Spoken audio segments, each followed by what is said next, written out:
കഴിഞ്ഞ ദിവസത്തെ ക്ലാസ് എല്ലാവരും കേട്ടിട്ടുണ്ടാവുമല്ലോ, importance of human resource management. ഇന്ന് നമുക്ക് ഹ്യൂമൻ റിസോഴ്സ് മാനേജ്മെന്റിന്റെ എയിംസ് അഥവാ ഒബ്ജക്റ്റീവ്സ് എന്താണെന്ന് നോക്കാം. ഒബ്ജക്റ്റീവ്സ് എന്ന് പറഞ്ഞാൽ എന്താ? ലക്ഷ്യങ്ങൾ അല്ലേ? എന്തിനാണ് ഒരു ഓർഗനൈസേഷനിൽ ഹ്യൂമൻ റിസോഴ്സ് മാനേജ്മെന്റ്? ഒരുപാട് ഡീറ്റെയിൽ ആയിട്ട് മിസ് എഴുതിയിട്ടിട്ടുണ്ട് എന്തൊക്കെയാണ് ഒബ്ജക്റ്റീവ് എന്ന്. എന്നാലും അതിലൊട്ടുമിക്ക പോയിന്റുകളും ഇൻട്രൊഡക്ഷൻ്റെ പാർട്ടിലും ഫീച്ചേഴ്സ് പറഞ്ഞപ്പോഴൊക്കെ മിസ് എക്സ്പ്ലെയിൻ ചെയ്ത കാര്യങ്ങളാണ്. നിങ്ങൾക്ക് ഓൾറെഡി നേരിട്ട് വായിച്ചു നോക്കിയാൽ തന്നെ മനസ്സിലാകാവുന്ന പോയിന്റാണിത്. മിസ് ഓരോന്നായിട്ട് എക്സ്പ്ലെയിൻ ചെയ്യാം. Primary objective of business human resource management is എന്താണ്? ഒരു ഹ്യൂമൻ റിസോഴ്സ് മാനേജ്മെന്റിന്റെ പ്രൈമറി ഒബ്ജക്റ്റീവ് എന്ന് പറഞ്ഞാൽ to mold the human resources to get human satisfaction to achieve personal as well as organizational objectives. നമ്മുടെ personal ആയിട്ടുള്ള ഒബ്ജക്റ്റീവ്സും organisational ഒബ്ജക്റ്റീവ്സും achieve ചെയ്യാൻ വേണ്ടിയിട്ട് അതിൻ്റെ പാകത്തിന് ഹ്യൂമൻ റിസോഴ്സിനെ മോൾഡ് ചെയ്തെടുക്കുക എന്നുള്ളതാണ് എന്തുകൊണ്ട് ഉദ്ദേശിക്കുന്നത് ഹ്യൂമൻ റിസോഴ്സ് മാനേജ്മെന്റ് ഏറ്റവും പ്രധാനപ്പെട്ട എയിം എന്ന് പറയുന്നത്. അപ്പോൾ നമ്മളിവിടെ ഒന്നുകൂടെ ഒരു എക്സ്പ്ലെയിൻ ചെയ്യാൻ എളുപ്പത്തിന് നമ്മൾ ഹ്യൂമൻ റിസോഴ്സ് മാനേജ്മെന്റ് ഒബ്ജക്റ്റീവ്സിനെ രണ്ടായിട്ട് ഡിവൈഡ് ചെയ്തേക്കണേ. ജനറൽ ഒബ്ജക്റ്റീവ്സ് എന്നും സ്പെസിഫിക് ഒബ്ജക്റ്റീവ്സ് എന്നും. ജനറൽ ഒബ്ജക്റ്റീവ്സിൽ മൂന്നെണ്ണമാണ്.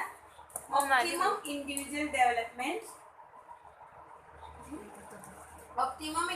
Development, creation of good human relationship, moulding of human resources to achieve maximum production. ഇത് മൂന്നുമാണ് ജനറൽ ഒബ്ജക്റ്റീവിൽ വരുന്നത്.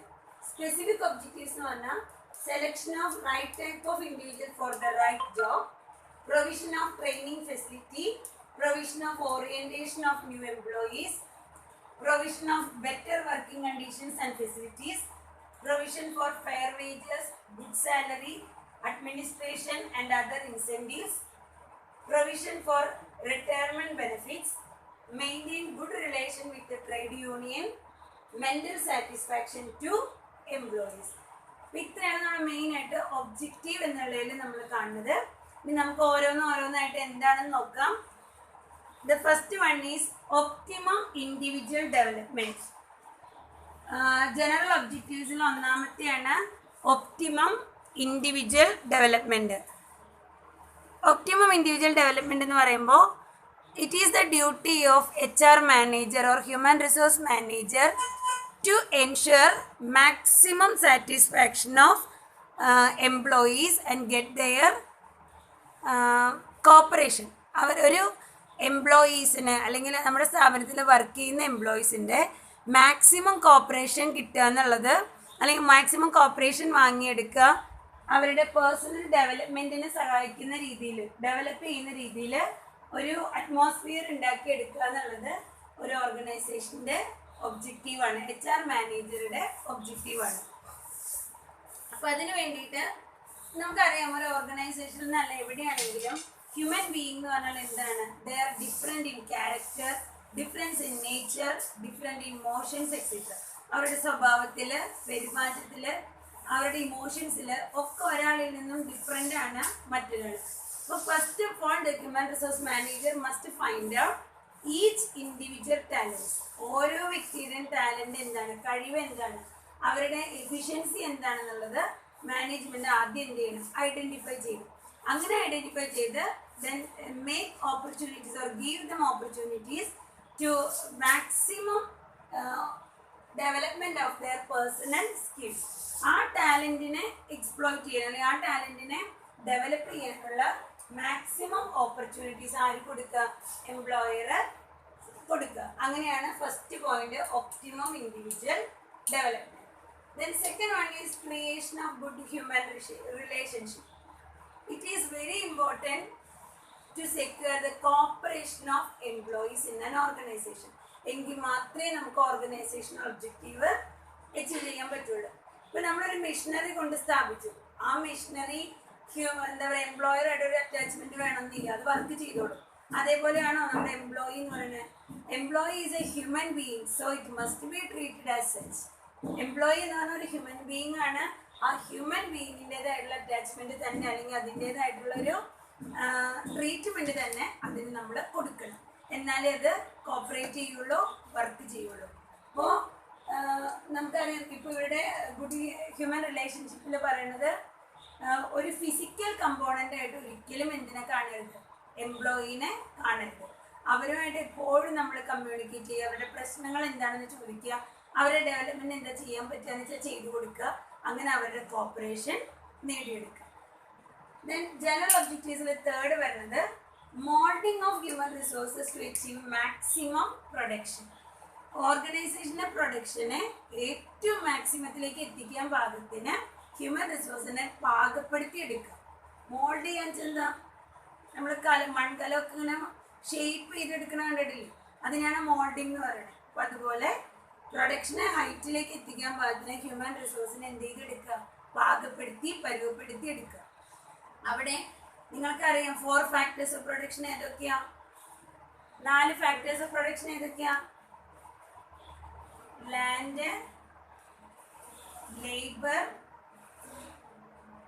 ക്യാപിറ്റൽ, പിന്നെ ഓർഗനൈസേഷൻ അല്ലേ. Land, labour, capital and organisation, ഇത് 4ആണ് നമ്മൾ ഫാക്ടേഴ്സ് ഓഫ് പ്രൊഡക്ഷൻ എന്നറിയപ്പെടുന്നത്.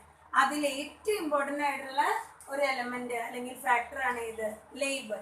That means labour make others to work. മറ്റുള്ളവരെ work ചെയ്യാൻ ഹെൽപ്പ് ചെയ്യുന്ന ഒരു എലമെന്റ് ആണ് ലേബർ എന്ന് പറഞ്ഞാൽ. സോ അവരെ ആ ലേബറിന്റെ കോപ്പറേഷൻ കിട്ടിക്കഴിഞ്ഞാൽ the production will be maximum. So these are the general objectives of human resource management.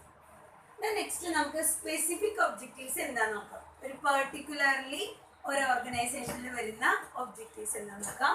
First one, ഇതെല്ലാം മിസ് ഫീച്ചേഴ്സിന്റെ ഭാഗത്ത് പറഞ്ഞു കഴിഞ്ഞത് ഒന്ന് നിങ്ങൾക്ക് ശ്രദ്ധിച്ചാൽ മതി. Selection of right type of individual for the right job. ഇൻഡിവിജ്വലിനെ ഏറ്റവും right type of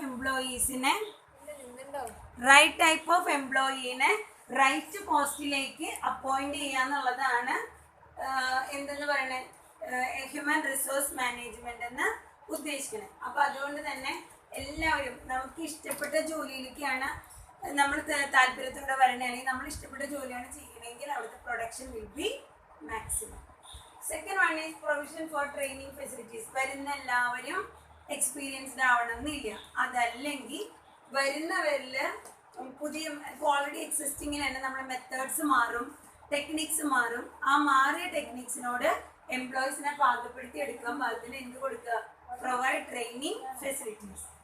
Third one is provision of orientation to new employees. Orientation is the process of orientation make familiar with the organization.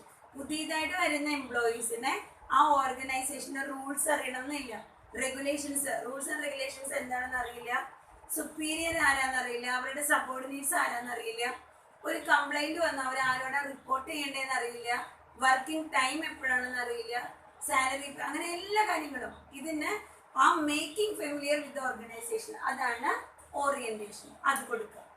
Then fourth point is provision of better working conditions and facilities. Monetary benefit മാത്രം കൊടുത്താൽ പോരാ, വേറെ എന്ത് കൊടുക്കണം, better working condition. Better working condition എന്ന് പറഞ്ഞാൽ ഇപ്പോൾ urinal അവർക്കൊരു വെന്റിലേഷൻ ഫെസിലിറ്റീസ് കൊടുക്കുക, ഇടയ്ക്കിടയ്ക്ക് വാട്ടർ ഫെസിലിറ്റി കൊടുക്കുക, പിന്നെ എന്താണ് recreational facilities. After working time അവർക്ക് പുറത്ത് കളിക്കാനോ അല്ലെങ്കിൽ എന്തെങ്കിലും റിക്രിയേഷണൽ ഓപ്പർച്യൂണിറ്റീസ് കൊടുക്കുക. അങ്ങനെ ഓവറോൾ എന്താണ് വർക്കിംഗ് കണ്ടീഷൻസ് സാറ്റിസ്ഫൈ ചെയ്ത് കൊടുക്കുക. The next one, fifth one is provision of fair wages and good salary administration and other incentives. ഈ എക്സ്ട്രാ വർക്കുകൾക്ക് പുറമെ അവർക്ക് എന്ത് കൊടുക്കുക, salary, fair wages, good salary administration and incentives. നമ്മൾ സാലറി, അട്രാക്റ്റീവ് ആയിട്ടുള്ള salary, എംപ്ലോയർക്കും എംപ്ലോയിക്കും both satisfied ആയിട്ടുള്ള salary package determine ചെയ്ത് കൊടുക്കുക. Sixth one is provision of retirement benefit. നമ്മളൊരു സ്ഥാപനത്തിൽ വർക്ക് ചെയ്യുന്നു, after 10 years or 5 years, 10 years, 15 years, when we leave from the factory, what benefit we should receive? നമ്മൾ കുറേ നാൾ work ചെയ്തതിന് ശേഷം ഒരു സ്ഥാപനത്തിൽ നിന്ന് റിട്ടയർഡ് ആയിട്ട് പോവാണ്. അങ്ങനെ റിട്ടയർഡ് ആയിട്ട് പോകുമ്പോൾ പിന്നീട് നമുക്ക് എന്തെങ്കിലും ബെനിഫിറ്റ് ഉണ്ടോ, അതായത് ഗ്രാറ്റുവിറ്റി, പ്രൊവിഡൻറ്റ് ഫണ്ട്, പെൻഷൻ, അങ്ങനെ റിട്ടയർമെന്റ് ബെനിഫിറ്റ്സുകൾ എന്തെങ്കിലും ഉണ്ടെങ്കിൽ അത് പ്രൊവൈഡ് ചെയ്യുക. അതാണ് HRMന്റെ അടുത്ത ഒബ്ജക്റ്റീവായിട്ട് പറയുന്നത്. 7th one, maintain good relation with the trade union.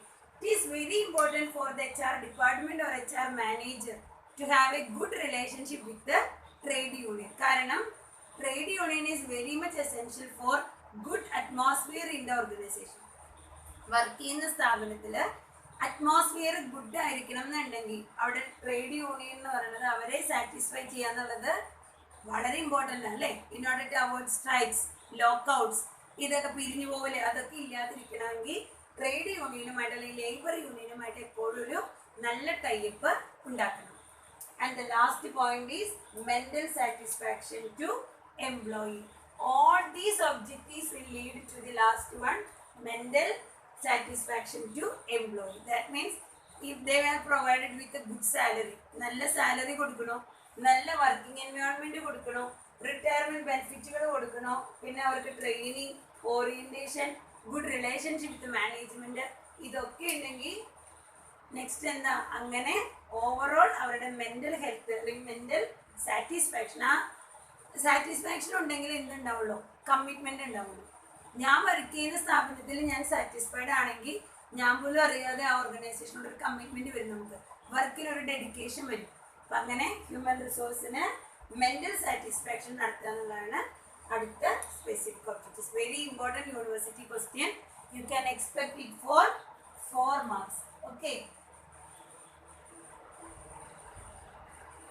Write down the important lecture points, lecture notes, and it's very important 4 marks question. നന്നായിട്ട് പഠിച്ചേക്കണം കേട്ടോ.